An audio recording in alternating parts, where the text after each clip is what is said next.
Lucille, and every year at this time I receive a call from Miss Crabtree. Now we all know her name's not really Miss Crabtree, it's Miss Parker, but today is Pioneer Day with your class, and she has called and asked if I would teach you how to make bread on a video. So we're going to start off by setting our yeast. Now this is bacteria.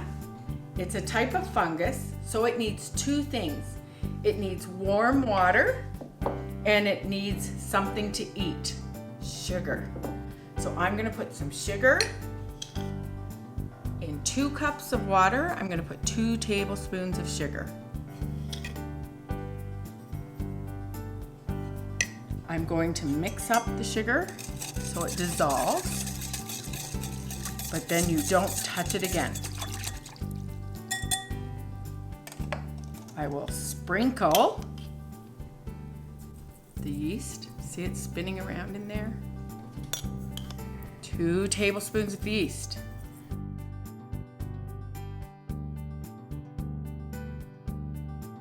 And then I let it sit. I walk away from it because when you watch it, it seems to take forever. So I'm just going to move this out of the way because I already have some set right here in my bowl. And look at it. It's frothy and smooth and it's ready to go. Now you might wonder what this is. So it is what makes your bread rise.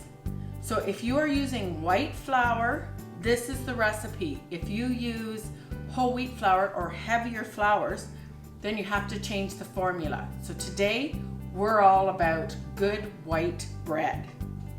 So next, you need something with fat in it. You can tell this is really good for you. We're starting with bacteria and fat. So you can use shortening, lard, vegetable oil, or butter, but I like to use lard. And what this does is it makes your crust nice and crispy and the inside nice and fresh. So now we have our yeast mixture that has sugar in it, yeast and water, and we have our fat. Next, we need flour. Now you might notice that I'm not really measuring things.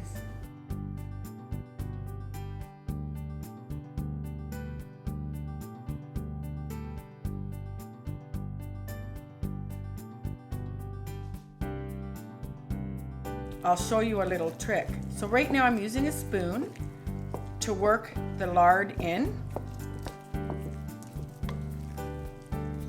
And the reason why I'm using a spoon is when you get your hands in here right now, it gets too mucky. Now, my love for making bread came from my grandma's house.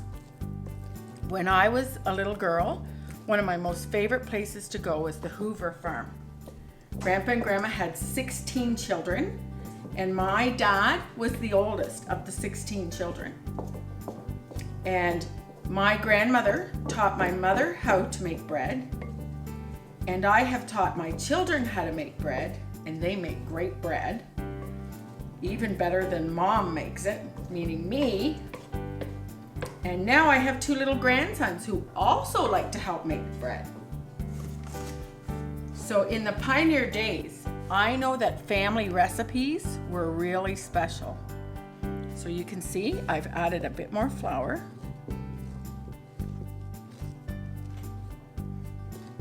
And part of me thinks, oh, maybe it's too much, but I don't think it is. So I will keep using my spoon. And notice I have one hand on the bowl and one stirring. Always keep a clean hand because you never know when the phone is going to ring.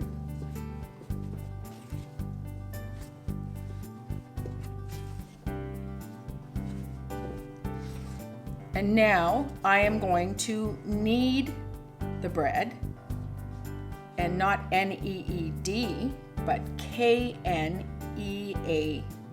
the bread. And what that does is makes your bread really nice And notice I switched hands for that. I wonder why. I stir with my right and I knead with my left.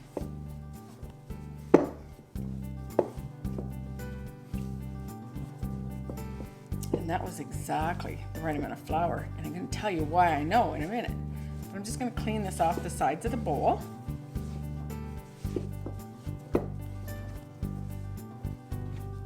Oh, do you know what I forgot? I forgot salt. If you forget anything, it's okay to throw it in at the last minute. You need a heaping teaspoon of salt. Bread is pretty bland if it doesn't have salt in it. And this amount of bread, so that means I have to knead it a little longer because I want to make sure it's all the way in there. And you know, sometimes when you make mistakes, it's okay to add them later. I have even forgotten to put yeast in my dough at times. And I just make the yeast mixture in a little bit of water and sugar and let it go frothy, and then I add it in. Okay, so a way that you can tell without measuring is if you can stick your clean finger, your clean hand that doesn't have dough, into the dough and out, and there's no dough on it, then it's good. It's ready to go. So what I'm gonna do is just take the dough off my hands, and I am going to pour a bit of oil on it, and that keeps it from getting a crust when it rises. And we're gonna let it rise till it's double the size. Okay, so now I have dough that's been rising for approximately an hour. I still have hands like this, and I probably should have cleaned them, but today I'm not going to because you don't have to, because you do need oil on your hands for pinching your buns. This is the only time that it's appropriate to pinch buns. And I am just going to tip up my bowl a bit so that you can see how to do it.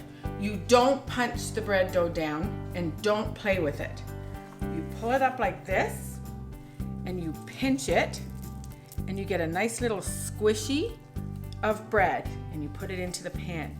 And you keep doing that, and you put 2 in each, and you're gonna see why in a minute. And I will wash my hands for that part.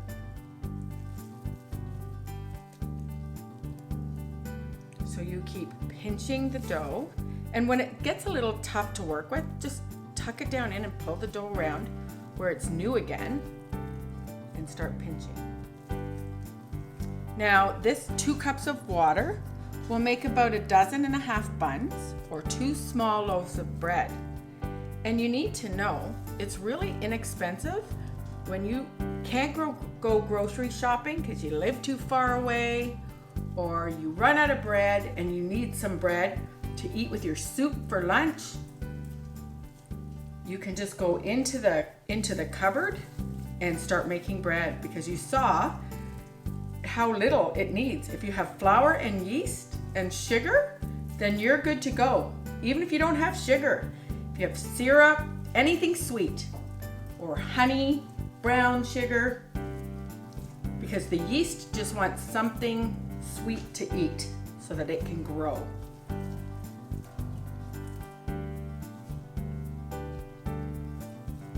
And you keep going. So then the next thing you're gonna do is let this rise until it's over the top of each of the little cups that they're sitting in.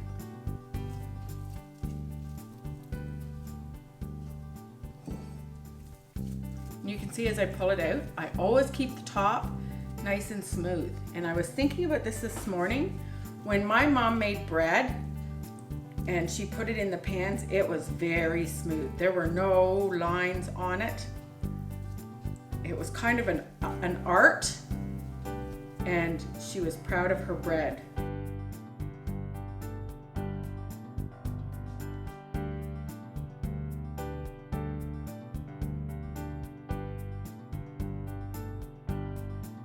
So what I want you to do is let it rise, and this isn't quite ready yet, but it has been rising, so you can see that it's growing. Just gonna wipe off my hands. on the table, we have a bowl of buns that were baked freshly this morning.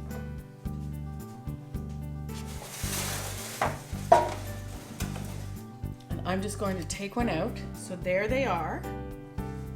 And this is how it looks when you open it. Isn't that beautiful? And did you hear that when I ripped the crust apart? And then of course, you need to put butter on it. Lots of butter.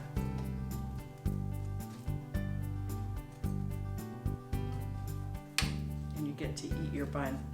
Now, when you bake them in the oven, they're going to be in the oven about 20 to 30 minutes. And you will know they're almost done when you start smelling the bread. That's what my grandma always said. And you're looking for it to be nice and toasty on the top, but also brown on the bottom. And listen, you can hear that pat sound, and that's a sound that they're cooked all the way through. And I just want to talk about butter because my grandson was here the other day and he saw one of these in our living room. And he asked what it was. And this is what the farmers, they would separate the cream from the milk, and then they would put the cream in a shaker and shake it until there was butter in it, and some would separate to buttermilk. And when the butter was all solid, they would pull it out. They would press the butter down with this in the bowl to get all the liquid out, and then they would pack it into here, and they would get a pound of butter.